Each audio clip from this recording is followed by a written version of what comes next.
¿Qué es la resiliencia? Mira, básicamente la capacidad de afrontar los problemas y desafíos en la vida y poder superarlos, poder estar sobre ellos. Sergio, ¿es resiliencia o resiliencia? Resiliencia.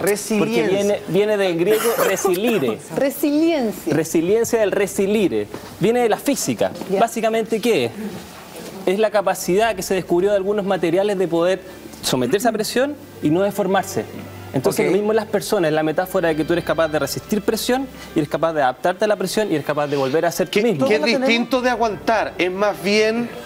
Adaptación. Adaptación, exactamente. Adaptación. Amoldarse a la situación. Amoldarse. Porque lo que aguanta en algún momento se quiebra. Exacto. O sea, lo más parecido como el aikido, el judo dentro de artes marciales, que frente a una fuerza opuesta muy grande, yo veo cómo me acomodo para que siga su camino y yo pueda permanecer donde estoy. Sergio, Exactamente. ¿todos somos resilientes? Todos somos resilientes de una capacidad humana, es transversal. Pero se descubrió hay inicialmente gente... con los jóvenes que están en situación de, digamos, de dificultad. Parte de la Hay personas evolución. que ante un golpe como el de Magdalena o cualquier persona que pierde a un hijo, pierde un padre, pierde un hermano, un amigo, se quedan devastados, quedan destruidos o bloqueados. Y uno dice, pero ¿cómo si todos debiéramos poder soportar este dolor o todos somos un poco resilientes por salir adelante? ¿Por qué hay gente que no puede o que se bloquea? Ya. ¿Hay algo que te, claro, hay algo que te roba la resiliencia? Hay como alguno? muchos elementos acá. Pero primero hay que entender que la gente que pierde un hijo jamás se recupera. Se piensa que el duelo es un año y todo eso, pero no. Han pasado décadas y las personas siguen sintiendo. Es un cambio estructural. Siempre para está siempre. Con ese capítulo. Exactamente. Y tienen tres cosas esta gente. Generalmente por la ansiedad de separación de su hijo, tienen ya una angustia tremenda. Segundo, tienen un sentimiento de culpa muy grande. Y tercero, que lo fundamental para tu pregunta, es el tema de que pierden un sentido de la existencia. Lo que decía ella respecto a la bomba atómica. Porque te levantas al día siguiente y dices, ¿cuál es el propósito de la vida después de esto? Se truncó para siempre tu vida. Exacto. Entonces la gente resiliente, ¿qué pasa? Es capaz de entender, observar lo que le ocurre y encontrarle un sentido. Y eso solo se aprender crea, de eso. Y eso solo, de alguna manera, se da prueba cuando tienes un golpe similar o igual en el futuro. Justamente. Porque ella puede tener un golpe muy violento como no puede tenerlo, pero si lo tiene, es ahí donde se prueba si es que efectivamente ella logró tomar de esta situación tan dramática efectivamente un raciocinio y un conocimiento del tema. Justamente, tú nunca sabes de qué está hecho hasta que te enfrentas a una experiencia. Obviamente esta gente siente que ya tiene tanta fuerza porque ya lo pasó lo más difícil de la vida y fue capaz de superarlo. Ahora, hay un elemento que es similar, que se conoce mucho menos que la resiliencia, que se conoce como crecimiento postraumático. ¿Han escuchado alguna vez eso? No. Porque lo que ocurre generalmente... Porque la resiliencia, solo perdón, es un término acuñado hace algunos años, nomás, sí, 5 o 6 años. En los 90, hace 20 años atrás. Perfecto, los 90. Pero fue colocarle el nombre a algo que ya conocíamos, que era la capacidad de autosuperación. Ahora, ¿qué pasa? El crecimiento postraumático es que cuando tú sufres mucho dolor, generalmente la gente obviamente se trauma y siente una pérdida de existencia, pero también mucha gente es capaz de crecer. De hecho, más cantidad de personas es capacidad de crecer a partir de la adversidad. Perdón, es como lo que decía Nietzsche, que lo que no te mata te hace más fuerte. Exactamente, porque cuando tú pierdes el piso de todo, tienes que replantearte tu vida. Y eres capaz de encontrar significados más profundos. Y puede salir algo mejor de ahí. Exacto. Lo que tú estás diciendo tiene mucha relación con una de las declaraciones que hace un tiempo se acuerdan que dio Pedro Engel en Mentiras Verdaderas, que fue de verdad una entrevista preciosa hecha por la Bea Sánchez, en donde él cuenta su historia de vida que ha sido marcada por la muerte, por que era indiferente un momento ante eso, tremendamente trágico. Y él, con un padre que no lo apreciaba. Exacto. Era bien bravo. Era bien fuerte su vida, pero él siempre decía que finalmente lo que él encontraba en esta sociedad es que no sabíamos apreciar las crisis ni los dolores para salir adelante y para crecer, que nos empastillábamos de alguna manera tapando los dolores para no sufrir, para tratar de salir adelante, pero en verdad no solucionábamos la crisis, no hacíamos el crecimiento necesario que te lleva a una crisis. Por ejemplo, había un tipo que se llamaba Viktor Frankl, que era un psiquiatra que sobrevivió a los campos de concentración, que decía que una de las razones para uno de los sentidos de la vida era entender el sentido del dolor. Ahí realmente tenía sentido todo este ciclo de cosas que te van pasando. Conversábamos un poco a raíz del caso de Magdalena, de Marisela Santibáñez, que ella, después que pierde a la Rafaela, ella encontró un sentido nuevo a su vida. O sea, dijo, ¿saben qué? Tengo un nuevo motivo para seguir viviendo. Tengo un norte súper definido, claro. Que también tiene que ver con cómo ella, me imagino, supera en general todas las cosas en la vida. Es muy para afuera la Marisela. A ella le gusta compartir su dolor, conversar sobre ese dolor. A mí me tocó estar mucho al lado de ella y yo me siento muy afortunada de haber estado y haberla visto en ese proceso. Es un tesoro. Evidente que hay momentos en que se quiebra, hay días y días, pero de verdad es muy bonito que ella haya encontrado una manera, ese sentido. Lo que tú me dices, hay una pregunta. es más complicado en todo sentido general para una persona introvertida la capacidad de superar los dolores que para alguien que es extrovertido, que seguramente tiene una que le sale por naturaleza. Que le sale por naturaleza, y por lo tanto vota, que alguien que dice, no, yo estoy acostumbrado a bancarme todo solo porque sabéis que eso puede ser tremendamente peligroso, ¿no? Mira, un estudio en Wisconsin planteó eso, de que 2 factores que ayudaban a esta resiliencia era la apertura a la experiencia y la extroversión. Así que efectivamente el hablar el problema y tener redes de apoyo te ayuda a poder superar el problema. Compartir la pena es bueno. Y puede ser escrito, como lo hace Magdalena, o puede ser hablado, como lo hizo la Marisela en su momento. O sea, de verdad yo creo que... O en acto, yo creo mucho en escribir.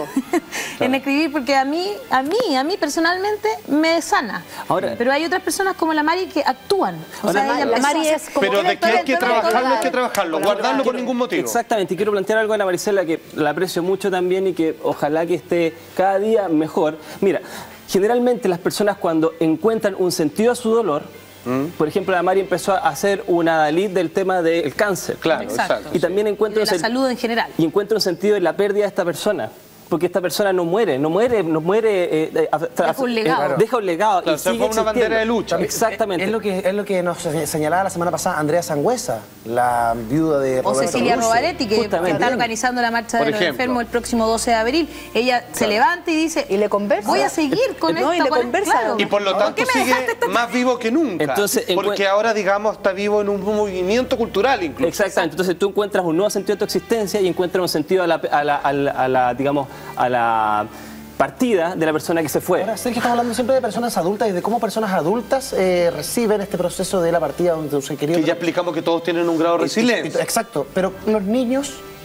Mira, ¿Los niños tienen resiliencia? Sí, los niños... ¿Son resilientes? Todos somos resilientes, insisto, en la capacidad de poder afrontar bien el dolor. Ahora los niños... Pero pareciera que un niño depende de la resiliencia de los adultos que lo acompañan para poder aceptar eso, ¿no? Eso se habla de familias resilientes, que son capaces de adaptarse mejor al dolor, como en el caso de la persona que escribió este libro. Ahora, ¿qué pasa? En los niños el tema del duelo es diferente. Eso te decía yo. Porque los niños, ponte tú, cuando son muy chicos no entienden el sentido de la muerte, sienten que es como que alguien durmiera permanentemente. Cuando ya son un poco más grandes, desde los 6 a los 9 años, empiezan a entender de que hay una falta, pero les cuesta expresarla, les cuesta entender ese concepto. Entonces muchas veces, ¿cómo lo manifiestan? Tú ves si el niño está bien o mal a partir de los juegos. Por ejemplo, empiezan a jugar hablando de su hermano muerto, o empiezan a sacar su ansiedad o su frustración a partir de eso. Entonces hay que estar muy ojo pendiente respecto a cómo el niño está afrontando este proceso, que no es el mismo concepto. Además, a veces están más tristes, a veces están más felices. No permanecen en la sensación. Sergio, ¿cómo uno le habla a un niño respecto a algo del cual sabemos nada, que es la muerte, porque no tenemos respuesta, no sabemos lo que pasa con nosotros? En el caso de Pampito y Benja Vicuña tiene que haber sido así. Ellos tenían otro hijo y en algún momento tenéis que explicarle que su hermana ya no está más. O sea, su hermana mayor. ¿qué lo dice? Y te lo pregunto como un consejo general. O sea, probablemente las personas religiosas tienen una respuesta respecto a una pausa del alma, esperando el juicio final, etcétera, etcétera. Pero en general, si tuviéramos que crear una especie como, digamos, de norma, ¿cómo se le habla a un niño respecto a la próxima pérdida de un abuelo o un eventual cercano pariente? Mira, habría que dividirlo en varias cosas, dependiendo de la edad del niño. Si es de 6 años para abajo, hay que explicar el proceso, pero en términos de él. Es decir, sabes que esta persona se va a ir, esta persona no va a estar, esta persona va a estar en un sueño profundo, no la vas a volver a ver. ¿Me entiendes? No va a volver más. Lo que pasa es que los niños son duelos sucesivos. En esa edad ellos entienden una cosa y cuando ellos crecen un poco más entienden otra, especialmente cuando pierden un papá. Entonces tú tienes que reelaborar el duelo varias veces en su vida. Es distinto que los adultos, más largo. Las preguntas son de otro tono. Va entendiendo cosas distintas, tú tienes que volver a reconversar. Reelaborarlo cuando ya tiene otro nivel de comprensión respecto a qué es lo que significa la muerte. ¿Cuál es la edad crítica? ¿14 años? No, más o menos los 10 años. 10, 12 años es el punto de corte donde ya entienden mucho más. Donde va a sentir una pérdida. Va a sentir la pérdida, entender de cuál es el concepto final de la muerte, como el significado, buscar un sentido más trascendente, que es algo que se rompe y no hay nada que hacer al respecto. Exactamente. Pero a una niña de 2 o 3 años tú no le puedes explicar lo que es la muerte porque es una palabra muy grande. O sea, tú le dices que, no sé, el tata o la que ya no está en el cielo, ya no está, que la está acompañando desde el más allá, algo así. Sí, no hay ningún problema jugar con esto que algunos quizás podrían llamar fantasía, porque después, digamos, lo reponen, ¿no? Con respecto a no, está en un lugar mejor y todo está bien. Mira, el problema esencial, ¿sabes cuál es? Es otro. El tema de que ellos tienen una ansiedad por la separación. Entonces, por ejemplo, si tú eras muy cercano al abuelito, tienes que entregarle el mismo tipo de contención que el abuelito hacía. Eso yo creo que a los niños generalmente les complica más. Tratar de mantener ese vínculo. Claro, porque ellos iban a entender esa pérdida, ¿me entienden? Entender perder esa piel que ellos tenían constantemente cerca. Ahora, en respecto a todo este tema de la muerte en general, hay que entender que básicamente uno de los tabú que tenemos en nuestra sociedad, que lo hemos hablado alguna vez, es el tema de no acercarse al asunto de la muerte. Nos cuesta mucho elaborar porque hemos perdido un sentido de la existencia. Sergio, te queremos agradecer que hayas estado con nosotros esta mañana. Ha sido súper didáctico, completo y educativo, de verdad. Muchísimas gracias. Me ha ayudado a comprender también muchas cosas de mi propia vida. Que todos tenemos el don de la resiliencia. Hasta yo. Y que por lo tanto deberíamos tratar de acceder a ella. Claro que sí. Y lo que decía Sergio, el tema del norte, me quedé pegado en el tema del norte, que separando la fe o las creencias, hay mucha gente que no tiene fe y no cree en nada, y es súper legítimo. Está bien. ¿Cómo uno de alguna manera puede prepararse para que el norte te lo cambien? El norte te lo pueden cambiar 500 veces. Uno puede cambiar su norte, claro, pero de un paraguaso te cambian el norte y uno dice, ¿para dónde voy? Sí. Por eso es que yo creo que la vida es más que un norte. O sea, mira, 4 cositas solamente para terminar. El sentido de ser capaz de, por ejemplo, tener sentido del humor respecto a la dificultad. La capacidad de hablar los problemas, la capacidad de ser creativo es sumamente importante. Y también la capacidad de poder entender esto y, como insisto, darle un sentido inclusive religioso, entender cuál es la razón que tiene este desafío y cómo puedes avanzar a partir de ello, adaptarse. Muchísimas gracias, Sergio.